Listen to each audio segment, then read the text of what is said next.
Preview. Preview.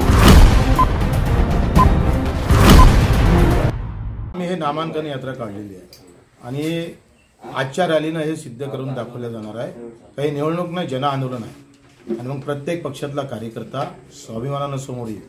नेते लाचार झालेले आहे, पण कार्यकर्ता आम्ही एका कार्यकर्त्याला दिनेश भाऊला निवडून आणल्याशिवाय राहणार नाही. प्रहार निमित्त आहे, पण सर्व धर्मातले, सर्व जातीतले, सर्व कार्यकर्ते एका मुखानं, एका सुरानं दिनेश भाऊला, एका कार्यकर्त्याला निवडून आल्याशिवाय राहणार नाही.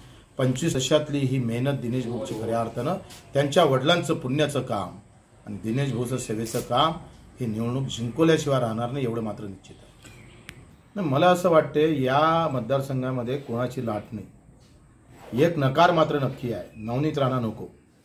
तुम्ही कुठल्याही पक्षाला विचारा, भाजपच्या शेवटच्या कार्यकर्त्याला विचारा, तो म्हणतो काही झालं तरी चालेल.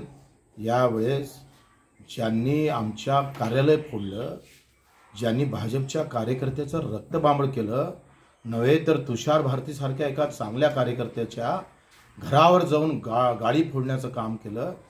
आमच्या ते पालकमंत्री जे आता त्यांच्या सोबत आहे त्यांना बांगड्याचा आहेर घातला, त्यांच्या घरात जाऊन ते बालकमंत्री म्हटलं गेलं आणि मग तरी त्यांच्यासोबत आहे हे लोक जाणून आहे, लक्षात घ्या.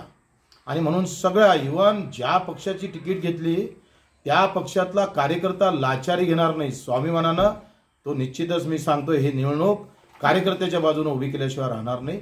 मग ते सगळे पक्षीय कार्यकर्ते एकत्र होऊन सर्व धर्मीय लोक दिनेश भाऊला शिक्कामोर्तब करेल आणि प्रचंड मतानं निवडून आले. वाटते गेम फॅक्टर असू शकतं. शिंदे साहेबांचा बडी घेऊ नये भाजपने, त्यांना कशा पद्धतीनं मदत करता येईल ते पाहिलं पाहिजे. आणि आज जर आपण पाहतोय का भावनाताई गवळी 5 वर्षापासून त्या खासदार आहे, ओळशे पण आहे. अगदी तो त्यांचा निर्णय आहे, त्यांनी कोणाला तिकीट द्यावं काय द्यावं तो त्यांचा प्रश्न आहे. पण मला वाटतं मी अमरावतीपुरता बोलेल की ही आम्ही खासदार, एक खासदार शेतकऱ्यासाठी, दिनेश भाऊ ही खासदारकी मजुरांच्या प्रश्नासाठी, बंद पडलेल्या फिनलेमिलच्या विरोधातली ही उमेदवारी आहे.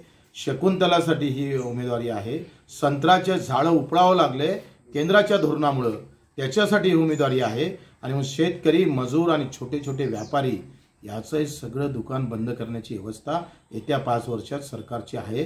4-5 कंपन्या हात मारून घेईल, मग किराणा उद्योग बंद झालेला दिसेल, कापड उद्योग बंद झालेला दिसेल. अशी व्यवस्था मला वाटते कदाचित आमच्यावर येऊ नये, म्हणून दिनेश भाऊला आम्हाला तिथं पाठवायचं आहे. आयात निर्यात धोरण शेतकऱ्याच्या बाजूने उभं राहावं, याच्यासाठी आमचं दिनेश भाऊ तिथं आंदोलन करेल.